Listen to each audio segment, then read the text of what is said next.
இந்த 3 விஷயம் தான் உங்களோட வெப்சைட்டை கொண்டுகிட்டு இருக்கீங்க. லாஸ்டா சொல்ல போறது ரொம்ப முக்கியமான விஷயம். வீடியோ மிஸ் பண்ணிடாம இருக்கிறது இந்த வீடியோ சேவ் பண்ணி வச்சுக்கோங்க. இந்த மாதிரி SEO டிப்ஸ் அண்ட் ட்ரிக்ஸ் பார்க்கறதுக்கு ஃபாலோ பண்ணி வச்சுக்கோங்க. முதல் விஷயம் என்ன அப்படின்னு பார்த்தீங்கன்னா, உங்களோட வெப்சைட் ஸ்லோவா லோட் ஆகுது. இதுக்கு ரொம்ப முக்கியமான காரணம் நீங்க போடுற இமேஜஸ் தான்.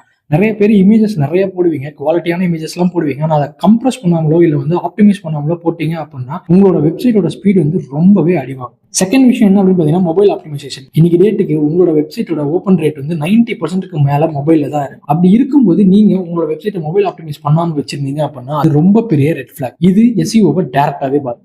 மூணாவது ரொம்ப முக்கியமான விஷயம் என்ன அப்படின்னு பாத்தீங்கன்னா, உங்களோட கண்டென்ட்ல கீவேர்டை அதிகமா ஸ்டஃப் பண்றது.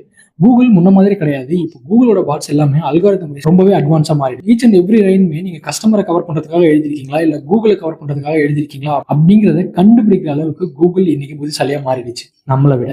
ஸோ முடிஞ்ச அளவுக்கு கண்டென்ட் நேச்சுரலா இருக்க மாதிரி கீவேர்ட்ஸ் எல்லாம் எவ்வளவு தேவை அதுக்கு ஏற்ற மாதிரி கண்டென்ட் எழுதினாலே மோஸ்டா உங்களோட வெப்சைட் ரேங்க் ஆயிடும். ஸோ இந்த 3 விஷயத்தை நீங்க அவாய்ட் பண்ணாலே மோஸ்ட் ஆஃப் த டைம் பாத்தீங்கன்னா உங்களோட வெப்சைட் ஃபர்ஸ்ட் பேஜ்ல ரேங்க் ஆகிறதுக்கு நிறைய சான்சஸ்.